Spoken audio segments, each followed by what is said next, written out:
قوम लूत, जिन्होंने ऐसी बुराई को ईजाद किया जो इनसे पहले दुनिया में किसी कौम ने न किया था। ऐसी बदकारी जिसकी मिसाल तारीख में कहीं नहीं मिलती। इस कौम ने ऐसा क्या काम किया था और इनका क्या अंजाम हुआ।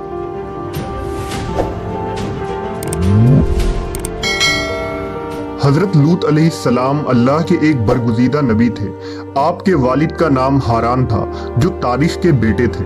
आपकी पैदाइश इराक के कदीम शहर उर में हुई थी। इस शहर में इब्राहीम अलैहिस्सलाम का मस्किन था। दरअसल लूत अलैहिस्सलाम के वालिद हारान हजरत इब्राहीम के सगे भाई थे, यानी हजरत लूत अलैहिस्सलाम हजरत इब्राहीम के भतीजे थे।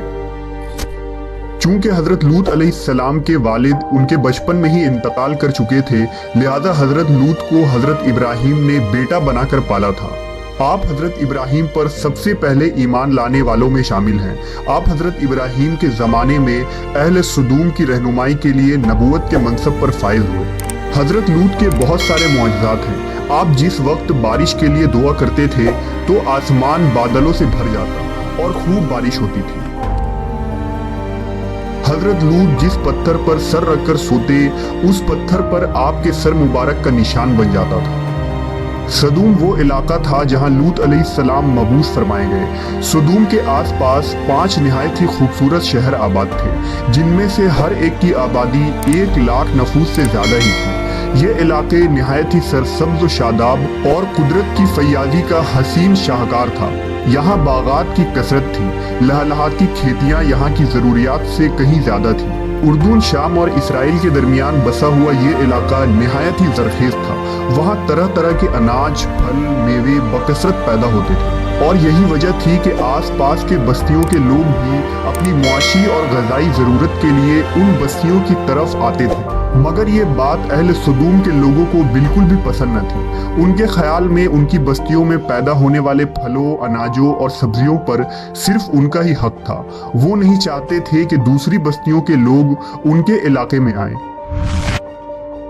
एक दिन सदूम के लोग इस बात पर गौर व फिक्र कर रहे थे कि बाहर से आने वाले लोगों को यहाँ आने से आखिर कैसे रोका जाए कि इब्लीस एक बुजुर्ग की शक्ल में उनके महफिल में आया और कहा, अगर तुम इनसे पीछा छुड़ाना चाहते हो तो मेरे कहने पर अमल करो। उस अजनबी बुजुर्ग की बात लोगों ने बहुत तवज्जो से सुनी। इब्लीस ने कहा, मैं कल बताऊंगा। दूसरे दिन इब्लीस एक खूबसूरत जवान लड़के की भेस में आया और उन्हें अपनी औरतों के बजाय मर्दों के साथ फेल बद करना सिखाया। इब्लीस ने कहा कि अगर तुम उन बस्तियों के लोगों से निजात चाहते हो जो तुम्हारी बस्ती में आ जाते हैं तो ऐसा करो कि जब भी कोई शख्स तुम्हारे इलाके में आए तो तुम लोग जबरदस्ती उसके साथ अपनी ख्वाहिश पूरी करो। इस तरह ये लोग इस बस्ती में आना छोड़ देंगे। अपनी नफसानी ख्वाहिशात के लिए मर्दों से बदफेली इस कौम का दस्तूर बन गया था। यहाँ बेहयाई आम हो गई थी। हुक्मरां, सरदार, रऊसा, हर तबके में घर घर ये अमल फैल गई थी। भरी महफिल में ये लोग इस फहाशी के काम को करके खुश होते थे। कोई भी महफिल इस काम के बगैर अधूरी समझी जाती थी। खासकर मुसाफिरों में से कोई खूबसूरत लड़का होता तो ये लोग उसे अपना शिकार बना लेते। तलमूद में लिखा है कि अहले सदूम अपनी रोजमर्रा की जिंदगी में सख्त, जालिम, धोखेबाज और बद मामला थे। कोई मुसाफिर उनके इलाके से बखैरियत ना गुजर सकता था। कोई गरीब उनकी बस्तियों से रोटी का एक टुकड़ा ना पा सकता था। बारहा ऐसा होता था कि बाहर का आदमी उनके इलाके में पहुंचकर फाकों से मर जाता और ये उसके कपड़े उतार कर उसकी लाश को बरहना दफन कर देते। अपनी वादी को उन्होंने एक बाग बना रखा था जिसका सिलसिला मीलों तक फैला हुआ था। इस बाग में वो इंतहाई बेहयाई के साथ एलानिया बदकारियां करते थे। हजरत लूत अलैहिस्सलाम ने उन्हें तौहीद की दावत दी और बदकारी के इस घिनौने अमल से तौबा करने का हुक्म दिया। हजरत लूत ने कहा, तुम बेहयाई क्यों करते हो? क्या तुम औरतों को छोड़कर लज्जत हासिल करने के लिए मर्द की तरफ माइल होते हो? हकीकत यह है कि तुम अहमक लोग हो। हजरत लूत अहले सदूम को दिन रात वाज़ व नसीहत किया करते, लेकिन कौम पर इसका कोई असर न हुआ, बल्कि वो बहुत फखरिया अंदाज में ये काम करते थे। उन्हें हजरत लूत का समझाना भी बुरा लगता था, लिहाजा उन्होंने साफ साफ कह दिया कि अगर तुम हमें इसी तरह बुरा कहते रहे और हमारे कामों में मदाखलत करते रहे तो हम तुम्हें अपने शहर से निकाल देंगे। हजरत लूत ने नसीहत और तबलीग का सिलसिला जारी रखा, लिहाजा एक दिन अहले सदूम ने खुद ही अजाब इलाही का मुतालबा कर दिया। अल्लाह ताला ने अब तक उनके इस बदतरीन फहाशी और बदकारी के बावजूद ढील दे रखी थी, लेकिन जब उन्होंने हजरत लूत से एक दिन कहा कि अगर तुम सच्चे हो तो हम पर अजाब ले आओ, लिहाजा उन पर अजाब इलाही का फैसला हो गया। अल्लाह ने अपने खास फरिश्तों को दुनिया की तरफ रवाना कर दिया। ये फरिश्ते दरअसल हजरत जिब्राईल, मीकाईल और इसराफील अलैहिस्सलाम थे। फिर ये फरिश्ते हजरत लूत अलैहिस्सलाम के घर तशरीफ ले आए। हजरत लूत ने जब उन खूबसूरत नौउम्र लड़कों को देखा तो सख्त घबराहट और परेशानी में मुब्तला हो गए। उन्हें यह खतरा महसूस हुआ कि अगर उनके कौम के लोगों ने उन्हें देख लिया तो न जाने वो उनके साथ क्या सलूक करेंगे। हजरत लूत की बीवी का नाम वाइला था। उसने आप पर ईमान ना लाया था और वो दरअसल मुनाफिका थी, वो काफिरों के साथ थी। लिहाजा उसने जाकर अहले सदूम को ये खबर दे दी कि लूत के घर नौजवान लड़के मेहमान ठहरे हुए हैं। ये सुनकर बस्ती वाले दौड़ते हुए हजरत लूत के घर पहुंचे। हजरत लूत ने कहा, ए कौम, ये जो मेरी कौम की लड़कियां हैं ये तुम्हारे लिए जायज और पाक है। अल्लाह से डरो और मुझे मेरे मेहमानों के सामने रुसवा ना करो। क्या तुम में से कोई भी शाइस्ता आदमी नहीं? हजरत लूत की बात सुनकर वो लोग बोले, तुम बखूबी वाकिफ हो कि हमें तुम्हारी बेटियों से कोई हाजत नहीं और जो हमारी असल चाहत है उससे तुम बखूबी वाकिफ हो। कौम लूत के इस बेशर्माना जवाब से अंदाजा लगाया जा सकता है कि वो फेल बद में किस हद तक मुब्तला हो चुके थे।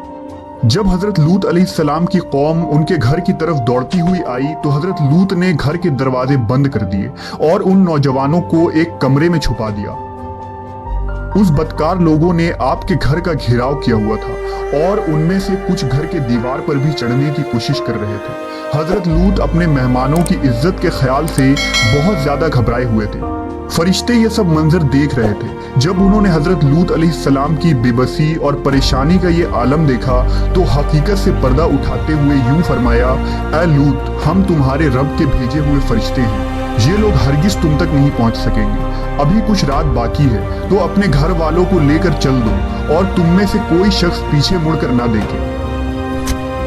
अहले सदूम हजरत लूत के घर का दरवाजा तोड़ने पर बजिद थे, लिहाजा हजरत जिब्राईल अलैहिस्सलाम ने घर से बाहर निकलकर अपने पर का एक कोना उन्हें मारा, जिससे उन सब की आंखों के ढेले बाहर निकल आए और बसारत जायल हो गई। ये खास अजाब उन लोगों को पहुंचा जो हजरत लूत के पास बदनियती से आए थे। हजरत लूत अलैहिस्सलाम हकीकत हाल जानकर मुतमईन हो गए और अपने घर वालों के साथ रात ही को निकल खड़े हुए। बीवी भी उनके साथ थी, लेकिन कुछ दूर जाकर वो वापस अपने कौम की तरफ पलट गई और कौम के साथ जहन्नम रसीद हो गई।